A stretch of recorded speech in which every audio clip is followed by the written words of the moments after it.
Mm.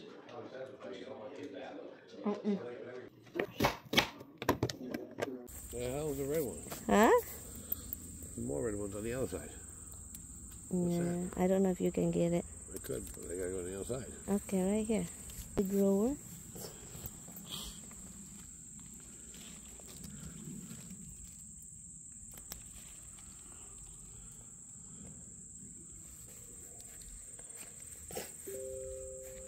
Red. No more. There's more in there.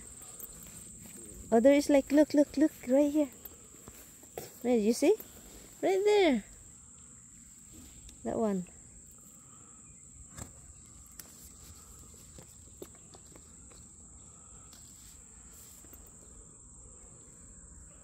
Oh, there's there. No, it's very far. Don't even go.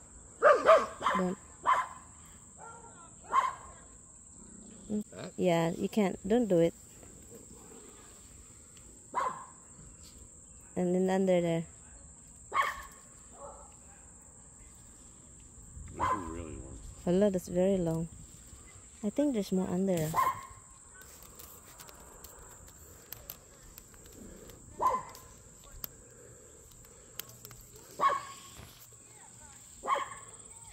That one right there.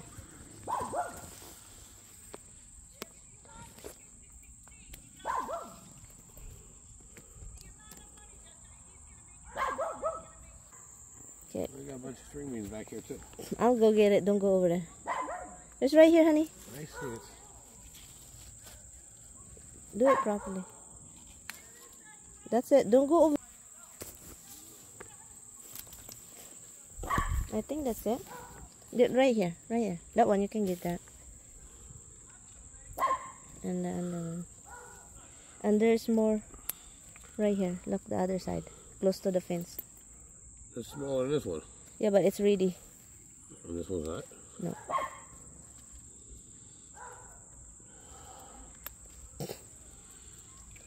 Oh, diba? Gonna add more. No, not yet. But did you see the butt area? Is it going to yellow? I don't know. I can't tell. How about this? Nope. No, not yet. Here.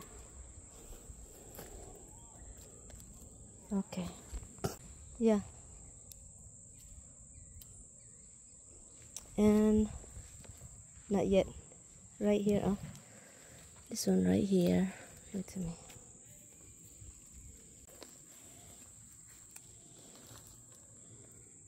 Oh, right here too. Look. Did you see that? The big one. Yeah. And over there too. Oh, yeah. Yeah, close to that. That one.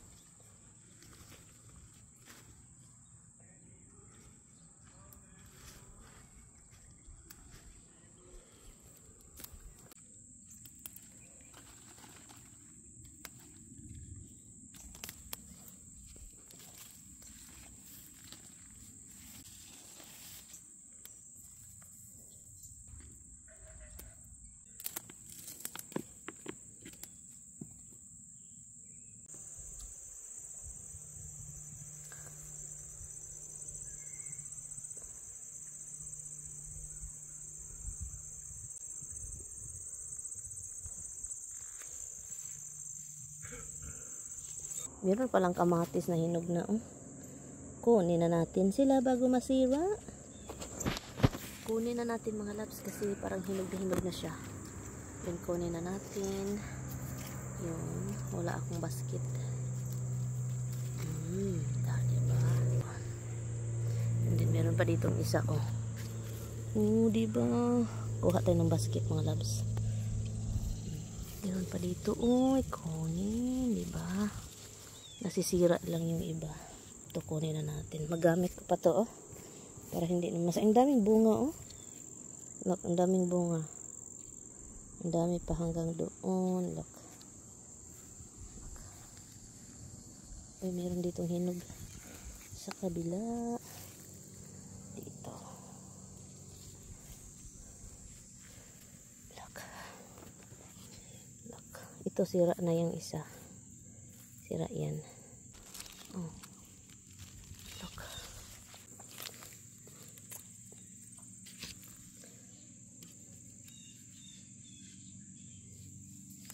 Yun. Akala ko hindi na tayo mag-harvest ng ating cucumber, pero meron pa pala ditong bunga. Kasi hindi ko na po ito inaalagaan, hindi ko na po tinutubigan. Gusto pa atang mabuhay at sa binibigyan pa ako ng bunga mga labs at kakain tayo. So kaya kunin natin ito. Hindi na nga siya marami at hindi na siya sobrang laki. Pero fights pa. Kaya pa sa tanghalian naming mag-asawa. Kailangan mo talaga siyang hanapin mga labs kasi nagtatago pa yung iba. So ngayon habang nanonood po kayo, kuha na kayo ng kanin ninyo at ulam kasi sabayan ninyo ako mga darling. Kasi for sure maglalaway kayo kasi talagang sarap na sarap ako sa natin, cucumber pipino na salad. As in iba talaga pag may kalamansi na juice. Talaga yung nagbigay. At also, kailangan natin ng kamatis. Kahapon, nag-harvest ako ng kamatis. Binigay ko sa kapatid ni Tami. So, ngayon, ang ating na-harvest is hindi masyadong mahinog. Alam nyo ba, last year, itong klase po ng sitaw ang tinatanim ko. As in, harvest ako ng harvest at ang hahaba po ng sitaw na ito. So, sobra ito talaga yung pinakagusto kong mga labs. Next year ulit. Yan ang ating itatanim to make sure na yan. Hopefully, hindi tayo mabudol sa Amazon, no? So, ito na yung ating cucumber at saka yung ating kamatis. Hinugasan lang natin at pinanitan. No, kailangan wala ng panik.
At so, kailangan lang natin ng paminta at asin. And of course, yung sukang pinakurat, of course naman talagang tuba na ito na. At huwag niyo kalimutan yung ating, ito siya. Na-squeeze na siya mga labs, ready na siya. Ilagay lang ninyo talaga siya sa refrigerator para hindi siya masira. So, kaya para siyang sticky, diba? So, yun ang ating calamansi juice. At talagang sobrang guys, promise guys, no, ang lime. Masarap man yung lime, no? Yung malaki ba na citrus. Pero ito talagang kalamansi. Iba talaga ang bigay, guys. Grabe!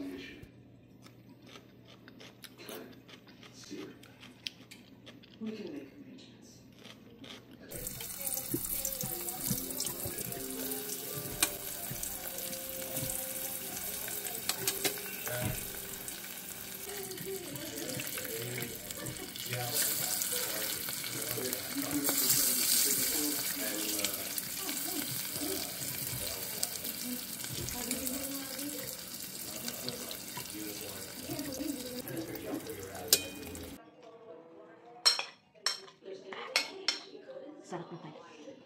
Yung nilagay ko na kalamansi na juice. Ang sarap. Na, kalamansi talaga siya mga guys. Kain tayo. Yung kalamansi na nasa botelya or plastic. Yun siya. Ang sarap ng mga labs. Tinitikman ko kanina. Ang sarap.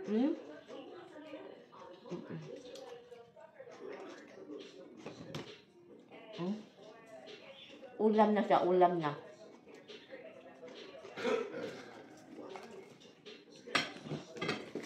Sarap.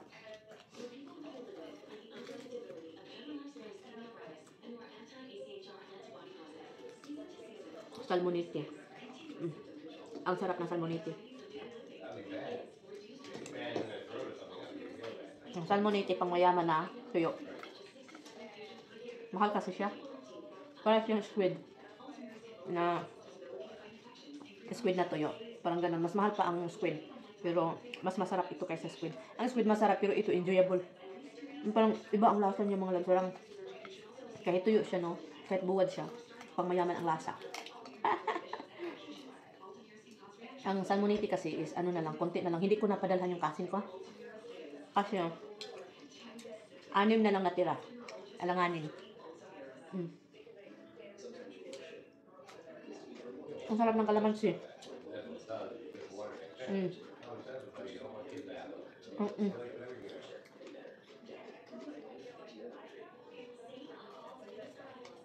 Really good.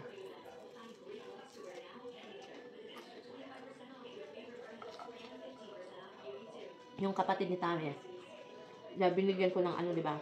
Kamatis. Ang saya niya. Kasi, mahilig yun sa salad. So ngayon, sa daming nabigay ko ng kamatis, sobrang saya niya kasi breakfast daw nila kinain egg with tomato. Iba kasi sila dito, guys. Kapag kumain sila ng itlog, yung kamatis is i-cut nila na i-half. Hindi nila i-mix sa itlog. Nilagay lang nila sa side. Yun. Tumawag siya kanina. Sabi pa niya, I'm so happy with the cherry tomato. Kasi yun daw yung kinain nila sa umaga with egg. O diba? Kilawin. And then, dahil sa sobrang binigay ko, bibili daw siya ng mozzarella cheese, tomato, meron ng tomato, bay leaves, basil. Yun daw. Ang dinner nila with something, meat.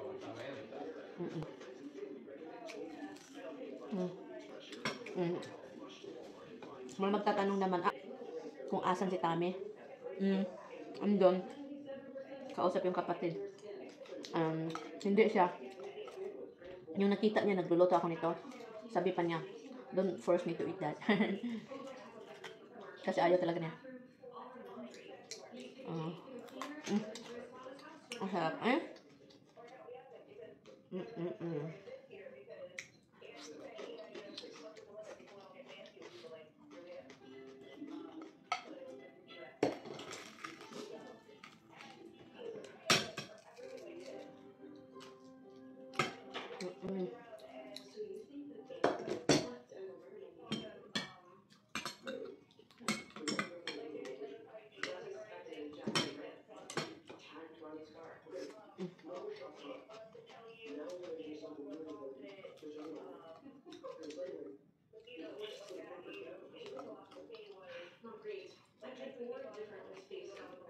Ang sarap. Kalamansi talaga. Alam ko na masarap ang lime. Maanghang-anghang siya dahil sa sukang pinakurat.